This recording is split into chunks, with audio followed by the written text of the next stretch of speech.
Yo, what's up? What's up? What's up? It's another Friday. A bit later than I normally. I try to aim for around six. Yeah, 6 p.m. UK time. But I actually forgot that the. I didn't forget. I actually put it on my IG stories that the men's individual time trial was today for the World Championships, and me telling everyone else about it, I totally forgot that it was happening today. That's like what I'm here for, just to let you know these things are going on. And I'll give you the Caribbean, Caribbean slash African slash. I like Island Boy rather than Caribbean um, viewpoint of what happened today. So I thought I get home. It's been a long day. Helping people out doing things. Just making sure people's bikes are going and stuff and all of that. But in the chaos today, I totally forgot about the individual time trial championships at the Worlds today in Glasgow, which I was keeping my fingers crossed that I was going to be able to make it up there, but my channel's not blowing up like that just yet. So when I'm at that point, when I'm actually blowing up, so like next year, I'm pretty sure I will be in Europe. There are some uh, things in place that that I will be able to get to. It won't be like a struggle or a dream like it was for this year.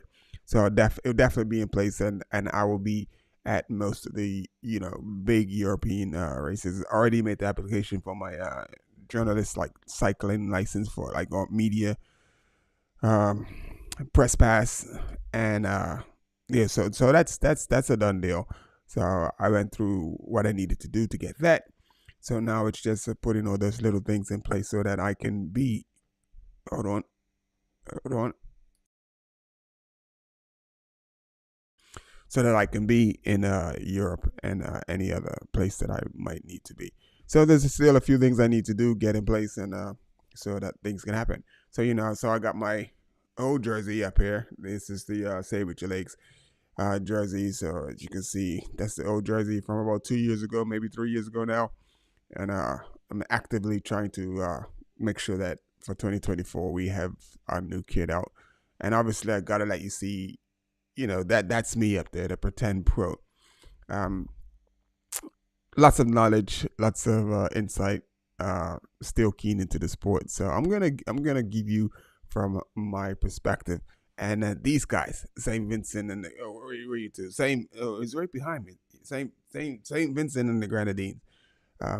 That's actually an actual Commonwealth jersey from I can't even remember which year. Let me see. 2006. 2006, and Marlon was the young man that competed. I actually remembered his name, so he was the one that competed. There's a few. No, there's one rider from St. Vincent. That's why I put it up there. There's one rider from St. Vincent competing in the worlds, the cycling worlds, the road race, and he was in the group along with a couple other people that I know, like Charles Kijima from Uganda, uh, Highness. His name is like my name is Innes. His name is Highness. So he spells it Hennis. My name is Innis. That's so. Anyway, he's from Anguilla. I believe he's from Anguilla, and he rides for the Miami team, the Miami Blazers, run by Dante Young, who got a massive shout out on Eurosport. So I can't play none of those clips because if I play any of the clips from the World Championships, then they get flagged and then they take the video down. So if I even get a few views today, yeah, it sucks. So you can't like post stuff anymore. So like earlier in the year they were allowing it. Like it's like the cyclocross. I don't think the cyclocross is as big as like the World Cycling Body. So they clamped down on like like the Giro, the Tour de France. It's trying to show stuff from the Tour de France and the Giro d'Italia. That's when I realized that the Giro d'Italia, nothing's happening. So I just left it alone, and yeah, it is what it is. It's sort of disappointing that I can't like bring you little bits and pieces So the last like really big thing that I brought you was Biniam Gourmet, which was winning his stage in the Giro d'Italia for 2022. And yeah, I was able to show that hasn't been taken down. Fortunately, that video's got like massive views. That video's got over 10,000 views. With Biniam Gourmet out sprinting Matthew Van Der Poel at the Giro d'Italia. And that was like a mono sprint. It was like no lead outs. It was just the strongest man, and Binny was the strongest on the day. And Matthew Van Der Poel gave him his kudos. Gave him his props for like, cause he's like, yo, dude, today you had the strongest legs. You was the man. So just going back real quickly, if you didn't see the World Championships, the road race last week, that was just insane. Usually, like the road race it's so long. It's probably one of the like the World Championships road race for the men. It's probably one of the longest races on the pro man's race calendar. It was 271 kilometers. That's like 180 miles. That's a long day. So normally, so what happens normally? Race starts like 10 o'clock in the morning. And because of the way that they've been racing this year, like, you saw through the Tour de France, the Giro d'Italia, and other races, they started the coverage early and they kept the coverage going. So it's usually just the commentators just bringing verbal filler just to, pass the time. You talk about stuff, talk about, things that they're passing, like this castle, that river, that tree, that statue. But the 2023 World Championships road race, pretty much from mile zero, was non-stop. They sort of let a group get away. The group rode really hard, but the group never got more than 2 minutes. No. Correction. The group got like up 3, 4, 5. Hold on. The group got like 5 minutes or something like that. And then there was a massive debacle where some youngsters protesting, or young men protesting, whatever they were protesting, because the cameras never went to the protest. So that's the thing now. When they protesters are trying to trying to stop it, and they get their attention, like in trying to trip up an event, no matter what it is, what the media is doing now, they are not focusing on the protesters. So they make sure that not one camera gets a picture of the protest and what's happening and stuff. But the funny thing is that I did go to Twitter, and there was a couple comments, you couldn't see what the protest was about, and you couldn't see the protesters and what they done. But I was like, one guy said, yeah, I'm that's what we got to take a stand. I'm like, stand for what? Stand? I like, what's going on? All I know is there were a group of young men that were a nuisance on the day, and it's like whatever your cause was, it didn't get any attention, and that's the whole point of what you do. You do stuff so that your cause gets attention, and it just didn't happen. I posted off. Yeah, it just didn't happen. And what did they do? They used it, like, they just before the race was coming, they put quickcrete. So it's concrete, what they used to build buildings with, foundations. They poured quickcrete.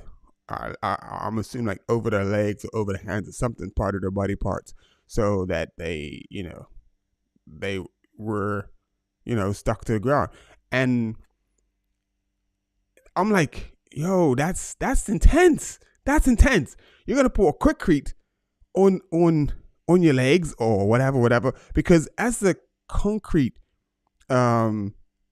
hardens, it sort of expands just a little bit. So just imagine you're on the road, and say it's across your legs. So at some point, it's going to apply pressure, and it's going to hurt. So at the same time, when I remember seeing the police like being let through to get these guys off the road, they must have been praying for someone to get that concrete off them, because I honestly don't think they thought that through. Because when concrete like if whatever you put it around, like if it's metal reinforcement rod, it that yeah. Anyway, I'm not even gonna go further into that. Those I'm glad those youngsters are okay. I'm pretty sure the next time they find a way to protest, they'll probably use a different a different form of binding themselves to the road. And so yeah, that's that. Um, then I was talking about the road race. So what happened in the road race? Like I was saying, normally from the beginning of the race, I can go say, you know what, I'm gonna go cut the lawn, cut down the trees, go grocery shopping.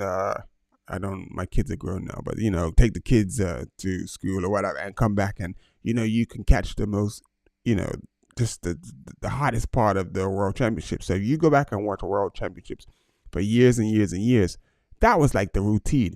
But I said, you know what, I'm not moving. I'm sitting here, and I literally sat in front of the TV from 10 till what it was like 4 or 5 in the afternoon, because the race is like about 7 hours, 7 to 8 hours long, and it was just non-stop action.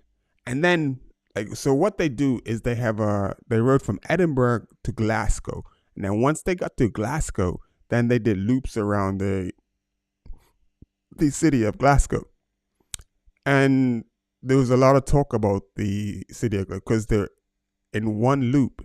There was almost 50 turns, and like they were like hard turns, right angles, uphills, zigzags. So like this course had the most corners ever for a circuit race. So it was like a kermesse, but way more technical. And the funny thing is, I think like some of the American riders that ride criteriums, it would definitely been a good course for them, but they only down or what's the word I'm looking, the only drawback, would it be drawback, but the only bad thing about this for the American riders that do a lot of crit racing is the length of the race. So you have to like road race. So you have the stamina.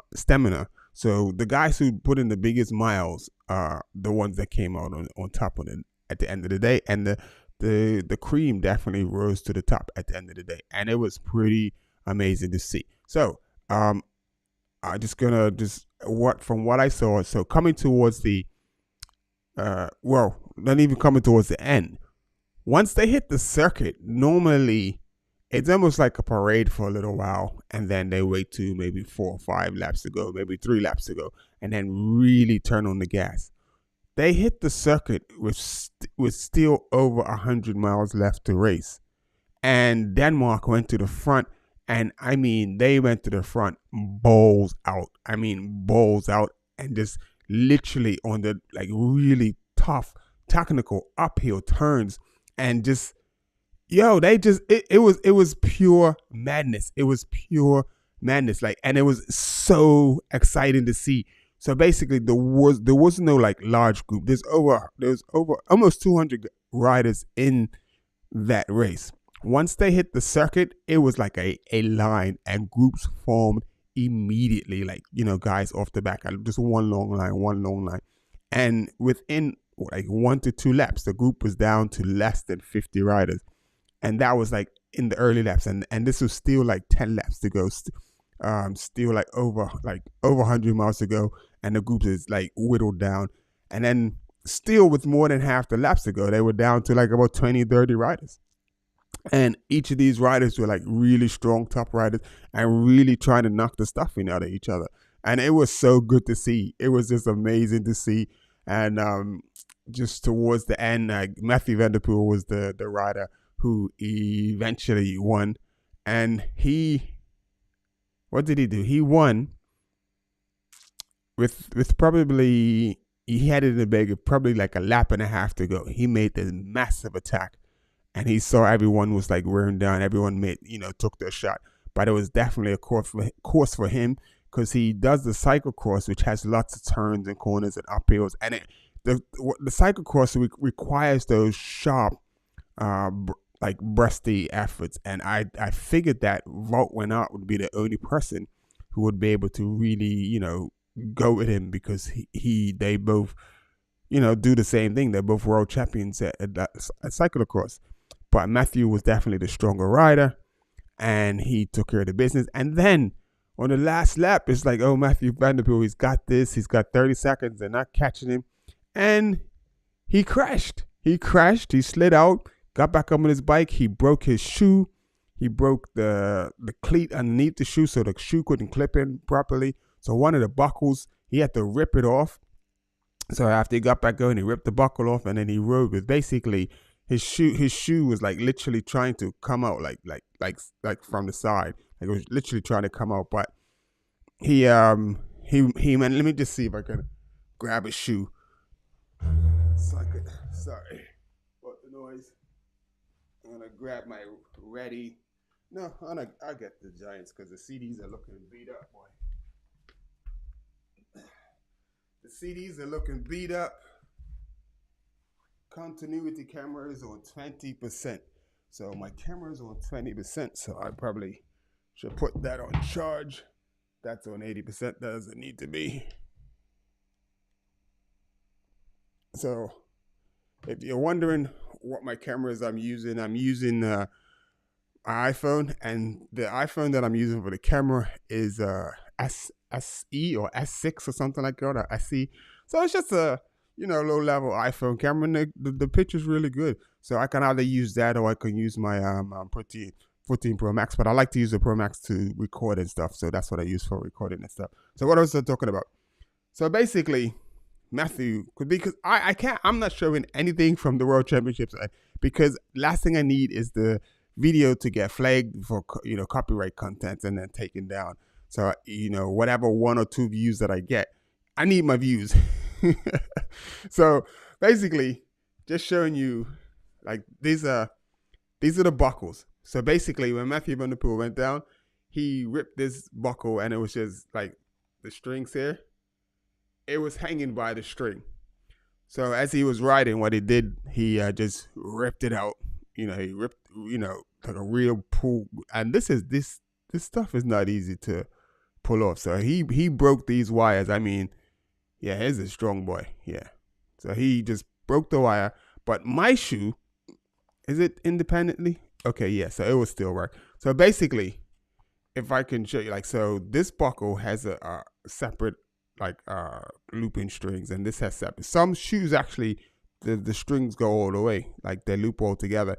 So if this was the break on some shoes, and then you pull it off, the whole shoe is done. But just this one broke, so he pulled it off, and then he just, let me see, then he just cranked down on that one. But at the end of the day, after he did that, that was tight. But these things here, the cleats. So if I show you at this part of the cleat, it broke off like right here. So what's going to happen is now, whoops, oh my goodness, I crashed. So anyway, so now what's going to happen is this cleat is not, it's like a ski binding. So it's just going to do that. Like it's going to just constantly trying to come up. So he said he had to, put the pressure, like put the pressure towards the part of the cleat that, like, so, pushing that way. He had to hold his foot in, the shoe, and then apply pressure to the side of the shoe that still had the little, like, because it still had the front of the cleat, and it still had the side. So he had to, like, sort of like push down on the shoe, and then towards the parts of the cleat that was still there. But anyway, that's my little lesson on shoes and cleats. So that's what they look like. These are I didn't even know which model or Giant shoe this is, but these are by Giant. I think this is SSR something or something. But this is like one of the better shoes. So as you can see, this is carbon. So they use carbon on the shoes now because the carbon is really stiff. So, and basically when you're cycling, it's not like walking. You don't want this to bend. You don't want this to flex, because you're pushing down on a pedal, and all your energy, you want all of your energy to transfer to your pedals, through the crank, through the chain, through the wheel. So if this is bending ever so slightly, that means you're losing energy. Energy that you're producing, you're losing it, and you don't want that. So if I show you, just, I'm gonna grab my regular CD shoes. I just love them so much. I must have had these for 10 years now, and they look like 10 years old. So the CDs over there. Now let me show you what I mean.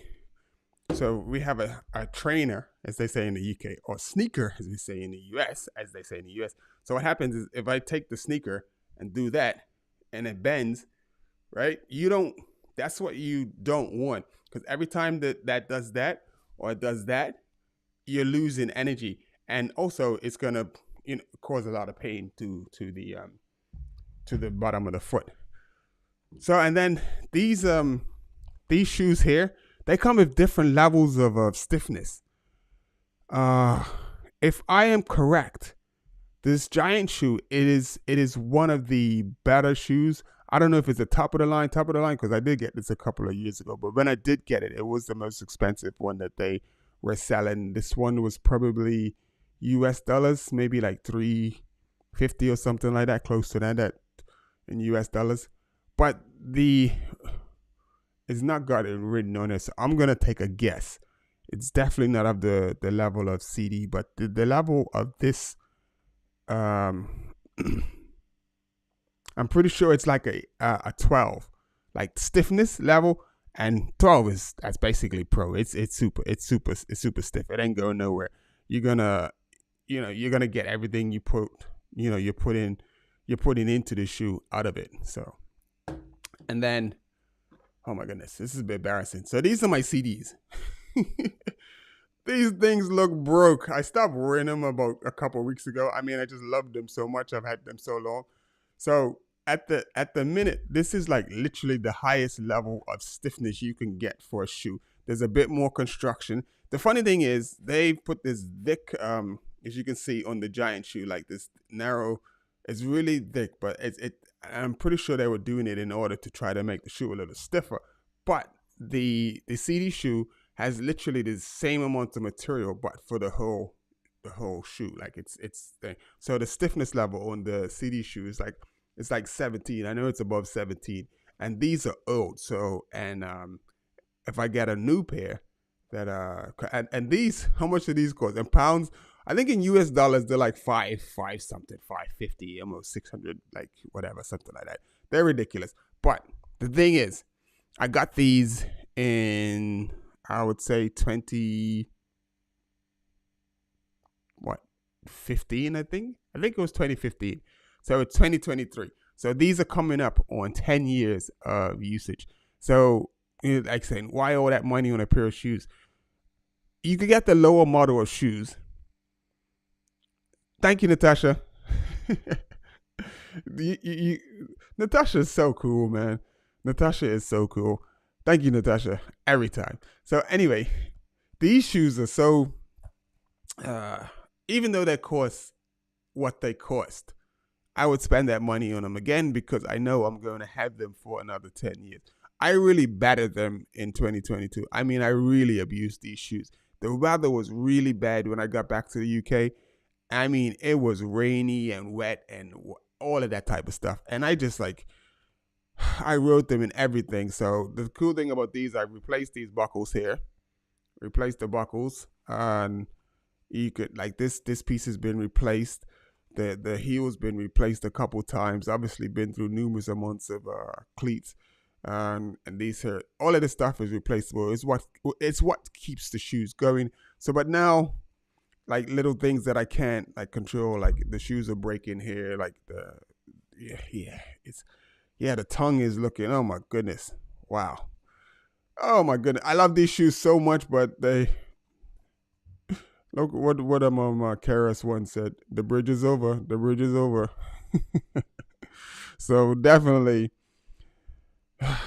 I can still wear them. I still wear them and stuff, but they just like, these are a lot more comfortable, because obviously it's a newer shoe. Like it's not got bits of pieces that are hanging off that like cause discomfort and stuff. So, but yeah, these the CDs. The CDs, they've had their time. I'm sorry, we're gonna have to do a proper like send off for the CDs. And yeah, so we're gonna rock with the Giants for a little bit until we can get our coins together and get us a new pair of CD shoes. Um, yeah, so that's what's up. So, and I was talking about Matthew Vanderpool, so I segue into the shoes of Matthew Vanderpool. He rode to the finish of the World Championships. That was cool. That was amazing. That was awesome. And to see him win, I thought it was, I'm not gonna lie, I was rooting for either Tadej Pogacar or Matthew Vanderpool. Walt Van Aert was the other big favorite, and the other person that was there to the end was Mads Pedersen, and I just favor Tadej Pogacar and Matthew Vanderpool just because of they're like they're just really. Firstly, Tadej Pogacar, he's like a big kid. He just loves cycling, and he doesn't care. He's just having fun, and he was one of the riders that initiated this style of just I'm gonna race. Like between him and Matthew Vanderpool, I'm just gonna race. I'm here to race my bike. I'm just gonna race. I'm not waiting for nobody, and I'm just gonna race. And that's what he did. So and then so now it's sort of filtered into like the main racing or pro racing. And the other thing that was getting me was the commentators. The commentators are just coming around. I mean, all the commentators are former pro riders, and if you heard them moan about, oh my goodness, what are they doing? He's racing already, and he shouldn't be. What's the team doing? And it just like I'm sitting there saying, this is possibly the most exciting last couple of years of cycling, competitive racing, pro racing I've ever seen. And you have five old men in the commentary booth boo-hooing what's going on. I even done a little video about it. Like it was a tour of Australia for this year down under, and they're just like, what are you guys on about? Why are you complaining so much? This is amazing. This is exciting. This is awesome. And you guys are complaining because they're actually racing the bikes. Because at one point, if a race was as long as the World Championships was, they would just like literally just ride as a group for a little while and not really put the pedal to the metal. So it was quite boring to watch for maybe the first 4 hours of the race. It was literally, watching paint peel, watching paint dry, watching the water boil. Well, the water boil is pretty quick, but when you watch it, it seems like it takes forever. But yeah, it just like and here it is.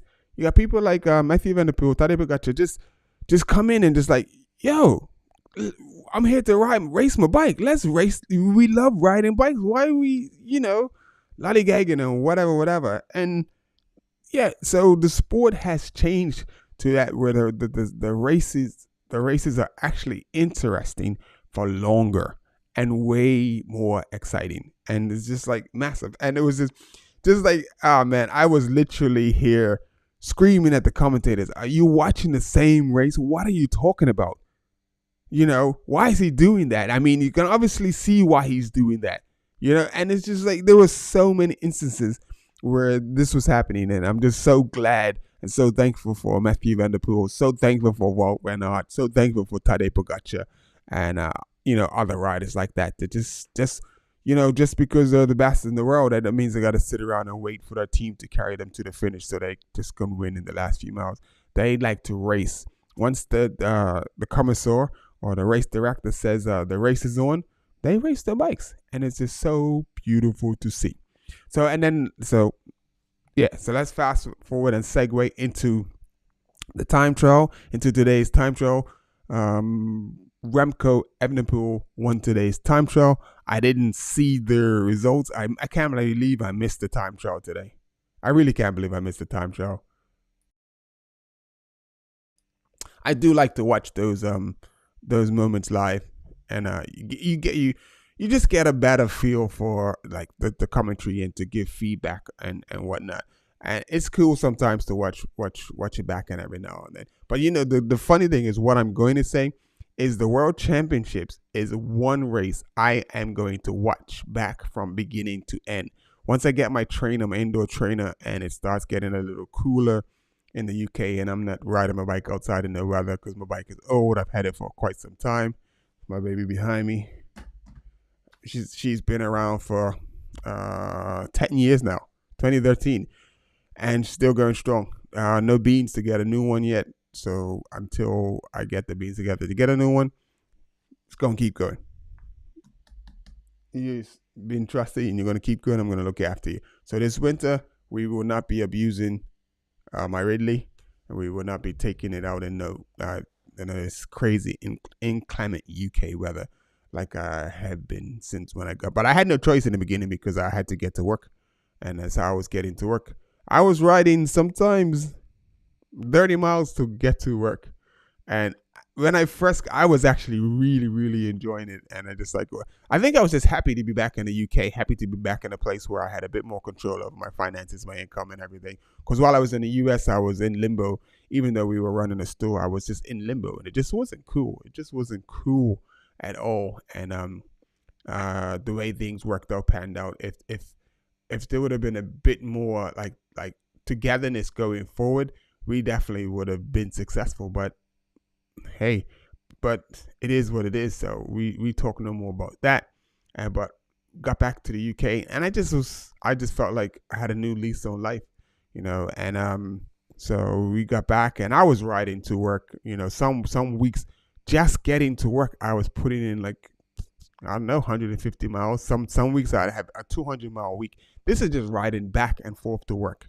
A 200-mile week, riding back and forth to work in the middle of winter. I mean, I was suffering. I found actually quite a few different things. Like when I got the bar mitts.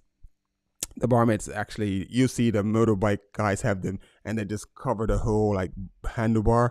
Like there's a mitt that covers the whole handlebar like a sock and everything, but it allows you to have your hands in and change the gears. So basically, the main purpose of the bar mitt is that it sort of, that chill that hits you, that cools everything off. It sort of insulates your hands from that, so that the wind comes off, and then it just keeps you a whole lot warmer. And the funny thing is, I went on a couple rides with some of the other like UK groups, and I showed up at my bar mitts, and guys are like looking like, like, dude, I've been doing this for far too long, and I love to cycle, and there's no reason to suffer unnecessarily. And the only reason guys are suffering unnecessarily is because with the bar mitts on, you look like you don't look pro. Where's it to? You don't look pro. So I'm like, you know what? Sod looking pro. I don't care about looking pro. I need to be comfortable. If we're going to be out here for a few hours, it's cold out here. And, I'm trying to be sociable, but I can't be sociable if I'm not comfortable, if I'm not somewhat happy. I'm somewhat happy because it's cold. Sometimes it's raining, and these guys, it doesn't matter. These group rides happen in the UK. It's like, I guess in the US would be like 30 degrees, which is probably like near zero. So here in the UK, it's probably like, they would say like it's 9 degrees or 10 degrees. So that's like in the 40s in the US. And these guys are still just like, yo, they just gathered like we're standing around talking before the ride. Now, I sometimes on some rides I had to ride a little bit just to get to these rides. And then obviously, so I get comfortable, I'm warm and everything, and then I get there, and they're just standing around. I'm like, I'm getting cold. This is not going to be a fun day. I'm getting cold. I'm going to go home. I'm going to find the nearest train and jump on it and go home if we do not move soon. So sometimes they move soon enough. And then once they did move, he still had to work a little bit to try to get warm. But that's the only thing that like left like discomfort for the rest of the day, because you're sort of warm, you get there, you cool down. And what's cooling down is the perspiration and the sweat that's in you. So that sort of warm, it keeps you warm. So that cools. And then even though you're heating up and you're still riding against a barrier of chill, and it takes a minute to get rid of that. If you get rid of that, there have been occasions where that once that chill set back in, that was it. It was it was good night for me. It just like, time to shut it down. I mean, just like if I'm not comfortable, if I'm cold, I'm a warm weather boy, and I think I did pretty good these last couple of years in some of the weather that I was putting myself in to go to ride into anyway. So that was just talking about the looking cool. I mean, I don't understand. Like I even see people. I've seen people in the U.S. in Cali. Cali in the morning is pretty cold sometimes. But it warms up quite a bit. So as opposed to here, if it's cold in the morning, it's cold all day. But I just don't get that part where, yeah, I know you're going to go ride and you're saying like, okay, you're riding, and because you ride, you build up a head of steam, and you get warm and all of this stuff and whatnot. And I'm like, yo, put your arm warmers on, put a windbreaker on until it actually gets warm. And I'm like, just for that, just it's like for more than often, it's just for the sake of looking the part. And I'm not going to be at home, achoo, achoo, because I want it to look the part. Them days are gone. I am 54. I can't believe I'm 54. I ain't tell nobody about my birthday, but my birthday was a couple days ago. I can't be bothered with that stuff, man. It's just, I am just grateful and blessings. I was telling my son, I'm blessed every day that I can get up and see that he's doing his thing in school, that my daughter's doing their thing in school, and they're on the way to their goals and be accomplishing and becoming what they're setting out to be. So, one more year for little Miss my daughter, and she's going to be doctor. We're going to have there's going to be a Luby who's a doctor. Um, that I could have never even dreamt of that. Like, cause it definitely sure as hell wasn't going to be me. There's going to be a Luby who's a doctor, and then the next thing there's going to be a Luby who's an architect. But I'm King Luby, so I gotta leave the lesser rules for my what is it? My not my dominion. What is my word? My subjects. There we go for my subjects. So one will be a doctor and one will be an architect. That's pretty amazing. That's pretty amazing because I know my daughter did not get that stuff from me. But it's weird because I like fixing things and stuff. I like making things right. So maybe a little bit of that, like, cause that's what a doctor essentially is, fixing things and making things right. So maybe a little bit of that she gets from her daddy. But my son, as an architecture, it's just like he loves to build, he loves to design, he loves to create, and that's definitely a strength of mine. So I just, I can see where he gets that from a little bit. So even if I'm taking some of your sunshine, Mister Man, I call him my Mister Man. I called him my monsters, because when they were like all little kids, when they just terrorize. They go in the kitchen, they want to pull the pots out and bang on their pots, and when they're eating their dinner, it's all over the place, all over the floor, all over their face, all over the clothes. They like little monsters. But then they grow up. But till today, when I see them, my son, who I'm not really too excited to say this, but he's taller than me, and that's just like it's against the rules. I'm the daddy. I'm supposed to be, the one they look up to all times. I'm 6'3". My son is taller than me. Man. But anyway, my son is taller than me. He's like 6'5". He's not even just a little bit taller than me. He's taller than me. I'm like, dude. Anyway, he's taller than me. But when I see him, I still call him my monsters. And they smile. They love it. They know daddy means nothing by it. And they know that I will go to war for them. That's the only thing I will go to war for is them. And so anyway, I didn't even know what I was talking about before I got into my monsters, but yeah. So I think I was talking about being dressing properly and stuff, and I just wish riders would just, like, just for the sake of looking the part. Yeah, just you ain't gotta wear a ton of clothes, but at least put your arm warmers on and a windbreaker, or a wind vest so that you're protected. To protect your chest. Because, now you're doing all of this stuff, but it's gonna come a time where that stuff's gonna catch up with you. And yeah, it's just not cool. Just do the right thing. Look after yourself, people. Look after yourself. It's more important things than looking cool. Okay, and if we, and I've segued a little bit, but let's talk about looking cool.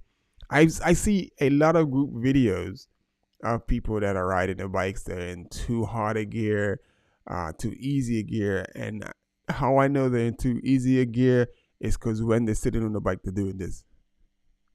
They're bouncing up and down because they cannot control the paddles when they come back up on them and they push them out of the seat. I call it they kick it back. So a lot of people are riding bikes. They're not getting the instruction or taking the time. Some people are getting the instruction, but they just ignore, and they're just gonna. I paid for my bike. I ride how I want to ride it. And I'm like, I don't get that. So it's really hard. And the funny thing is that women are so much more receptive to instruction and helping, being helped out. It's just like, yeah, it's just cool. It's so easy to work with women. They listen, and they actually, TK probably won't see this. So, but I was helping TK, and I wish I was still been in California, because she probably would have stayed into the ride. And if had I still been in there, and I think she would have been an amazing talent. We were in a headwind, working on the spin, working on cadence, and it was a long stretch. And I was telling TK, come on, work it out, keep it going. I think I did a little thing on Facebook. I told her how proud I was of her, because she really pushed through it. She really done her thing. And I just said, no, don't stop, keep it going. And she just kept going. She just she finished what we started, like the drill that we were working on, and she finished it. And there aren't too many guys, if any, that I've worked with that, literally completed the drill that we were working on, without, like, I've worked with a couple guys and stuff, and they literally stopped. I'm like, what are you stopping for, dude? I got, this is tough. I'm like, oh my goodness, are you kidding me? You really? You ain't done the damn thing yet. Come on, man. Just like, yeah, you thought this was going to be a walk in the park? Yeah, of course it's going to hurt. How do you think that these guys race their bikes? You think that when they're racing their bikes around and around in these circles, you think it's easy? It just happens? That's pure suffering from the beginning to the end. And I'm telling you, do it for 5 or 10 minutes and you're crying. So then we get a TK. I've had TK and then a bunch of ladies that I used to help out in Northern California and San Francisco Bay Area that showed up religiously every Thursday at 6 o'clock, and we went out. And they, if we were doing a climb or we did some pace line, and I remember one time I said, we're gonna go do, I think it's Motor Hill, begins with an M anyway. It's about 6 miles, 3 to 5 miles, something like that. And it was a tough hill. Had some really steep sections in it. A couple of, I ain't never done nothing that long with it. Okay, well, let's go do it. Okay, let's go do it. And they all, I was able to go from the back to the front and just talk to them individually and help individually. And every time I talked to each one, whoever I was talking to at the time, whatever they were doing, whatever they were struggling with or trying to push through with, I just said, you need to change your foot just a little bit. Put your hands here. Put it in this gear. When you're doing this, move your heel this way, and you'll find you can pull up this way. And they just did it. And then they were like, man, that was so amazing how you can just see what I was doing and help me out with that like that. And they were just like, I got a couple like letters written and stuff from them, and thank you notes and stuff. And they were like, and what's so cool is when you get people or a person that is receptive and understands that they don't know what they don't know, and what you're bringing is actually going to really, really help them. And it just makes it, you know, it just, everybody wins. Basically, everybody wins. And for myself, when I got into cycling, I was really thirsting for knowledge. I was asking people, asking um, riders that were above me. And the funny thing, there was a couple of riders that, because I'm from Bermuda, there were a couple of riders that were better than me that I was asking for like instruction or tips and stuff. And they just laughed at me, you never be a cyclist and whatnot. You ride those BMX bikes, and that's all. That's who you are. I'm like, okay. So I literally had to read autobiographies of about 10 different cyclists, like old, like back in the day to current at the time when I was racing, and and then other like like popular or managers. Read the books. I read Lance's book. I read Eddie Merckx's book. I read, but not. I mean, Indurain's story. Uh, then other stories about other riders and how they train. So like, other riders like talked about, little bits and stuff. Anywhere I got information, and each story that I read, I found something. So if they did 10 things, if each rider that I read about or took notes from did 10 things, you would never fit. You would never fit those 10 things that they do, but you always found like point 3 or point 7. That's me. That fits me. So what I did was I formulated. I literally went through and built my own style of riding from all the riders that I watched and I read about and I learned from. Like Indurain was the biggest influence because when he came along, a lot of people were telling me, you're a taller rider, you can't climb, you'll never be able to climb, and you need to stick to the flat races, and you're probably only going to be a sprinter.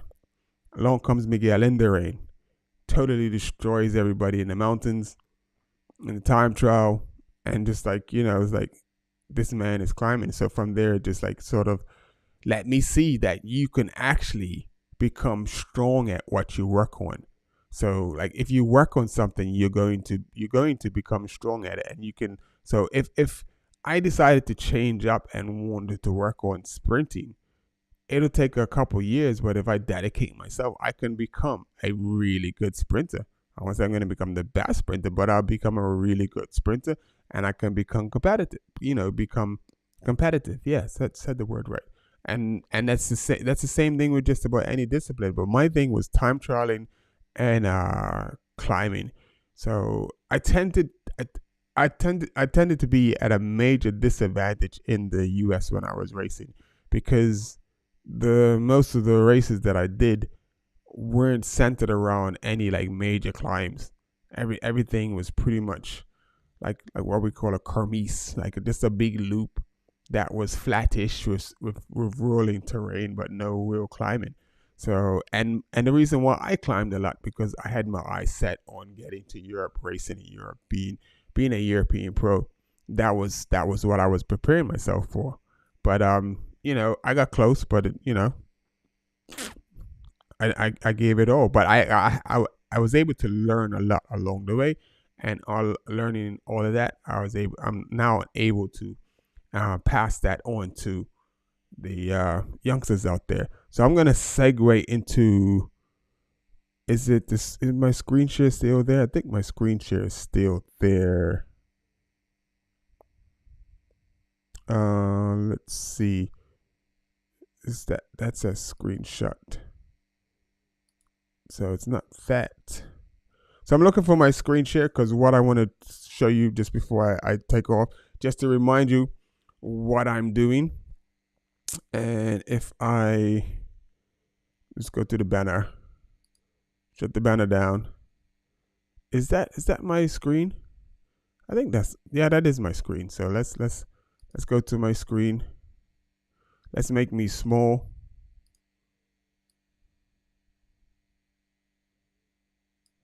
Drop me down there. Make me small. And Okay, so now I need to go to that bad boy up. Oh, what? Okay, no, because yeah, he was in open. So let's there we go. There we go. So now we're going to go to real quick before I get out of here. So basically there are two things that I need you to do. It's just hit the like button, subscribe to the channel. We'll really appreciate that. And this is the long term goal. This is the long term, you know, proposal.com because I spelled it wrong.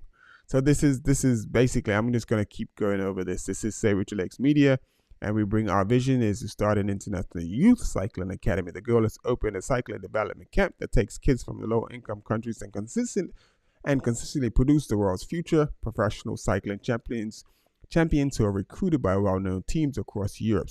Since the main barrier to the sport is the cost, generating funds for this successful venture requires a special mix of passion, cycling, social media, and business. What is our plan to make the YouTube platform profitable? Clear, visible goals for engagement are needed. My content focus is on pro tour races across Europe. Based on my professional cycling career, I'll be able to provide a fresh perspective on the sport in order to generate revenue for the Youth Cycling Academy. What is the unique offering? Many countries, boom bap type hip hop. Okay, it's not. Many content creators that cover cycling do so from their home studios, which is what I'm doing now. However, similar to our pro cyclist Bez Tetema, who over the last 2 years, now 3, gained a following of over 150,000 subscribers, more than 24 million views.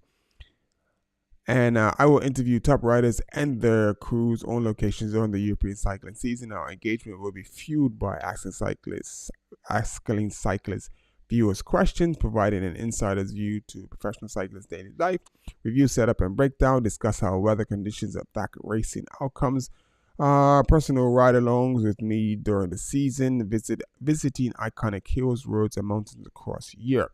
So that's the sort of plan to get me to where I want to be, as far as like getting to this my International Youth Cycling Academy. So the whole thing is like once the channel is up and it's monetized and it's going well, this should be able to lay down a foundation for me getting the money that I need, or the seed money to get the International Youth Cycling Academy going. And why like, because I was watching today, and I was watching like some of the smaller countries in the time trial, and just watching riders like from Guyana, and other smaller African, oh not smaller African, other smaller cycling nations. So I'm just watching these riders, and I see where I can help them so much. And yeah, and that's basically all I want to do. I don't really want to work with the cycling powers that be. I want to bring along a new crop of talent that basically just needs instruction, just needs help, just needs that that advice that gets them, that helps improve them and the cycling in their country overall. And my whole reason for that is when I was actually starting out, I was looking for help. I was trying to get to races. I needed bikes and bike equipment, and I just could not. Well, I did get it, but it was really hard. I mean, it's really hard. Cycling is and it's an expensive sport. It's ridiculously expensive. So it's the reason why I still have the same bike after all of these years, because it just costs so much. So I want to sort of like alleviate that for a lot of the youngsters out there that have some type of talent or are really interested in cycling, and I want to bring them to the camp. I'm like, you want to cycle? You think you could do this? Okay, well let's go. Let's get it on. Let's see. And it's like letting them know that this is probably one of the toughest professions that you're going to do. And if this is for you, we're gonna find out. And if it's for you, we're gonna make sure that you shine without a doubt. So we go to the future. And the long-term plan is to open a cycling development camp that takes kids from lower-income countries, like I said, and consistently produce the world's future professional cycling champions who are recruited by well-known teams across Europe. So, yeah, that guy there that's me. That's me. That's Sinclair Packwood. That's Dana Henry. So that's how we finished 1, 2, 3. On in one of Bermuda's premier races. That's a fun race. And a quick story about this race is that prior to this year, this race had always finished in a sprint finish. So it favored guys like Sinclair, and I could see he was Mr. Sprinter and I wasn't. And it was like, I don't know who said it, but someone said it, that this particular race would never have a solo, like no one will ever be able to solo away and win on their own. And lo and behold, yeah, boy, moi was the first rider to solo to victory in in this particular race. So I came to the finish by myself. So we had the same finish here. And when I came down, this is about the finish line, that hill, I don't know if you can see the hill in the back. I'm here pointing to the screen with my finger like you can see me pointing. But if you can see where the pointer is, that little line there, that's the hill going up. So it's pretty steep. When I came across the line, there was no one coming down that hill. And that hill is probably, I don't know, 200-300 meters maybe, and then to the top of the hill is 500 meters, and then it takes a left turn. There was no one in sight. So, and so I broke that barrier. Someone said, no one will ever like win solo. I said, okay, well, watch this. And I went ahead and did that. It was fun. So building the brand, another way of funding towards the youth academy is this t-shirts, and I got little stickers. I think I showed them to you last time. I was on stickers and key rings. Is a key ring in my pocket? No, it's not. I'm so ill prepared. So I got little stickers and key rings, and this is the jersey that I currently have. Bipedal Mafia, and hoping that we could get it together. I talked to a couple of people that are interested, so we might be even before the year's out have a couple of jerseys out and people wearing the kit. And this is just about me, who I am, and some of my experience and achievements, my education, some of the cool places I got to learn my media skills in. So this me jumping on this is not just me doing it because that would be cool. Now, I went to media school, Center for the Media Arts in New York, and I had to put graduated type of class. Who wouldn't, So so I got to do like little things, like intern at Mario Povich show, like for NFL games. Technical assistant is just a really nice way to say you ran around behind the cameraman carrying his cables and running up and down the field with his cables and stuff. So yeah, that's all that means. Some skills and interests, and obviously that. So, and contact thing, and then that's me. And in LA, basically in the shop, that was actually going pretty good. And that was regardless of what happened, that was a great time. That was a great experience. Being able to experience running my own shop. So that was really cool. So I'm not gonna click on the CSI training thing. I need to remove that link as well too. So I thought I was gonna do something with Buddy, but that's not happening. So let's bring this up before I close out. How do I don't want to hit finish. Come on.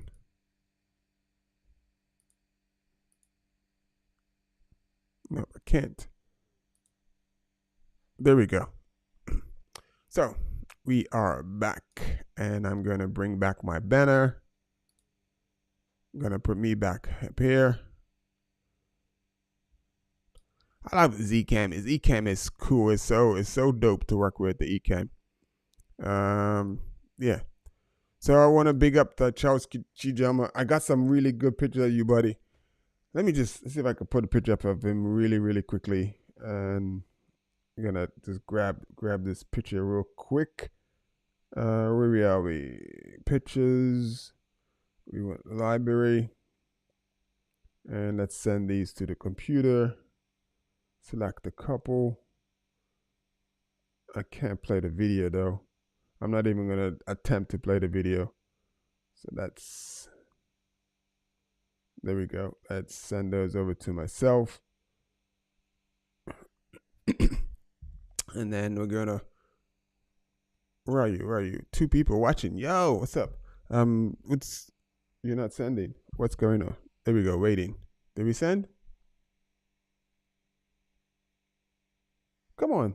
Sending. Yeah. You're taking a long time, man. There we go. Airdrop receiving. 4 photos from Ines Luby. So let's, I'm gonna bring all of these into the, did it go? It should, there we go. So that's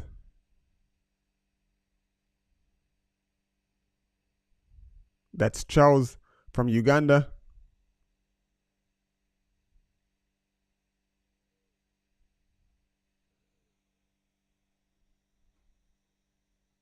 So the picture's a little blurry, so that's him taking off. He's just coming off the start ramp, so this is at the beginning. I need to look up to see how he done today. Let me just look up really quickly. How did he do today? If I go to Pro Cycling Stats, World Champion, Remco Evenepoel, and show full list of results. And where is my man? Charles, he finished 49th, so he was 7 minutes down on the winner, Remco Evenepoel. So that's so out of how many riders?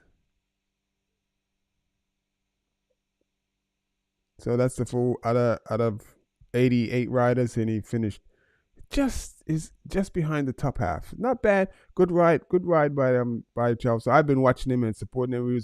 I was hoping and praying that I got up to Glasgow so I could go and talk to him, but that never happened. So at some point we're gonna have to just do like a just to talk over via the internet. So the guy I was telling you about, where is he to? From Anguilla, I believe it's Anguilla. It's 59th. Hassani Hannes, he finished 59th, and he was so obviously, and really what's cool about Charles is he's the African he's the African time trial champion. Like, so like basically he's the fastest in all Africa. That's a big country to be the fastest man like that. So you can see like his time trial bike. So he came for business, and that's him. So let's get a like really close look at him. And there he is. There he is. So congratulations to him. He finished the time trial and 49th place. 10 places ahead of Hassan. There was also someone in there from St. Lucia. Where is that too? There is. So we gotta see if we can find where it is St. Lucia. Oh, so Michael Clavert, he finished in 67th place. So that was another Caribbean island that was in the time trial. And the rider from Ghana that I mentioned earlier that I know I can help him and turn him into a beast, he finished 77th, which was in last place, but he finished. So well done to him, well done to Ghana and all the Ghana riders. I'm trying to see if there's any other Caribbean islands in there. I don't see any other Caribbean islands in there, which is a surprise.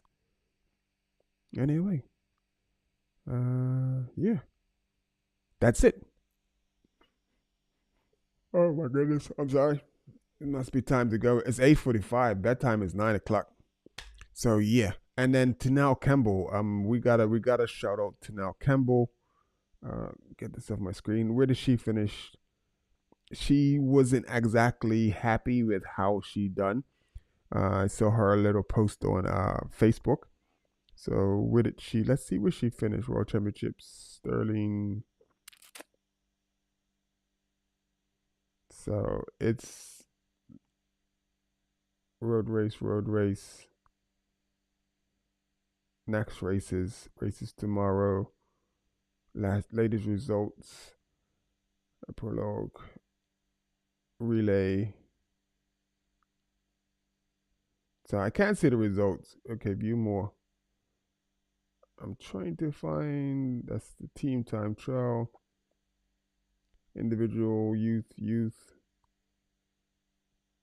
The youth, oh, that's okay. No, that's something different. So no, I'm not seeing the, I'm pretty sure they've had the women. They had the last week. Chloe, what's her name? Chloe something from the US. She won the women's time trial. So where's the American flag? I don't see it. So anyway, I wanted to just talk about where Tanel Campbell came in and stuff, but I don't see her. So let's close it out. Let's get this banner down. Bada boom boom, bada bing. Where is my?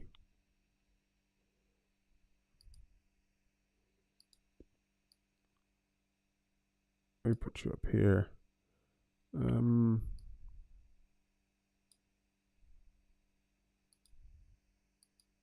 That's not what I want. That's the little one.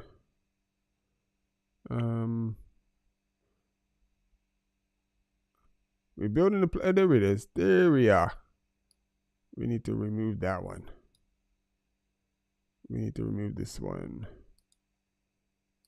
That's the type the hotkey. I need to get rid of you. And that's I'm gonna confuse myself. So yeah, I'm pretty sure. There we are. So I'm gonna just pump this music up. Get out of here. Please, please, please. I beg you. Don't forget to hit the like button, subscribe to the channel, and those of you that did tune in, thank you so much for tuning in. I'm going to try and be more consistent. I'm going to get some guests on here. Who knows, I may be able to talk to Charles before the end of the weekend. So I'm going to try something just before I take off and to see if he responds. I'm going to try him one more time. Answer, buddy. I'm gonna see if he responds.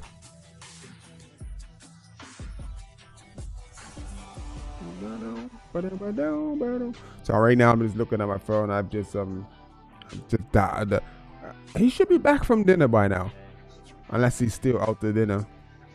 And he did the time trial today, so I know that's going to be pretty taxing. So he's probably either just chillaxing and relaxing and sleeping, and I'm bothering him because after an event like that, that was a pretty tough day. Some of the other riders were saying it's pretty windy out there. So no Charles Kajima today. No Charles today. No Charles today. No Charles today. Okay. I'm gonna let it a little bit longer. I'm letting it ring. He's not picking up, people. He is not picking up. Nope.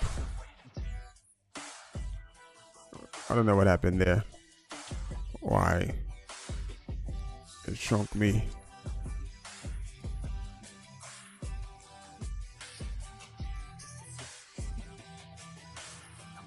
This is cool. Yeah, I'm starting to get the feel back for this a little bit. So let's see. No Charles today. Man, that's disappointing. That's disappointing. I need to set up something with your boy. It's late in I can't call him because it's late. Just going through my little list.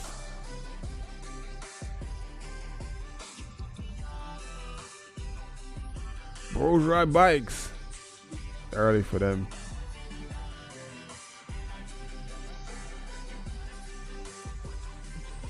Them boys, they large now. Bros ride bikes, man. Probably can't even talk to them, man.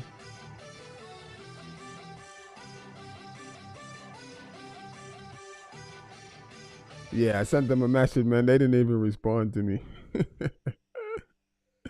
This says, bros ride bikes business chat.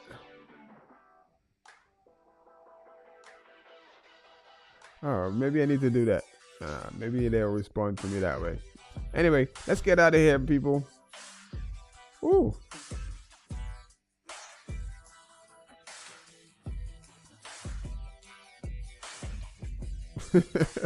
So Cabby's got his little brother getting into the scene now. Anyway, let me get over this. My man just talking rubbish. Thanks for tuning in. Like I said, make sure you like and subscribe to the channel. I'm going to be back next week. I don't know what's going to happen this weekend. I have no idea what's going to happen this weekend. I'm keeping my fingers crossed for something, but I'm just going to see what happens. Just going to see what happens. So with that, I am about to be out, and people that did tune in, thank you for tuning in. I definitely got to clip this up because I do have some moments. I got quite a few different topics going on inside of it, and I'm going to clip it up and get it out. Like I said, thanks for tuning in, and we'll see you next Friday. Peace. Peace. Say with your legs media, baby. You know how we do. This is the only way to do it. Let me see if I drop this one in. It's not what I want. So yeah,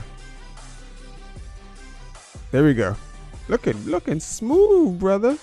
Got 2 likes up there, 1 love heart. I think Natasha gave me the love heart. Thank you, Tasha. She's so dope. She is so dope. And you see me wearing the Say With Your Legs Media jersey in the clip there. Is this one on loop as well? Yeah, it's on loop as well. So check it out. Anyway, people, I'm going to be out. And like I said, thanks for tuning in.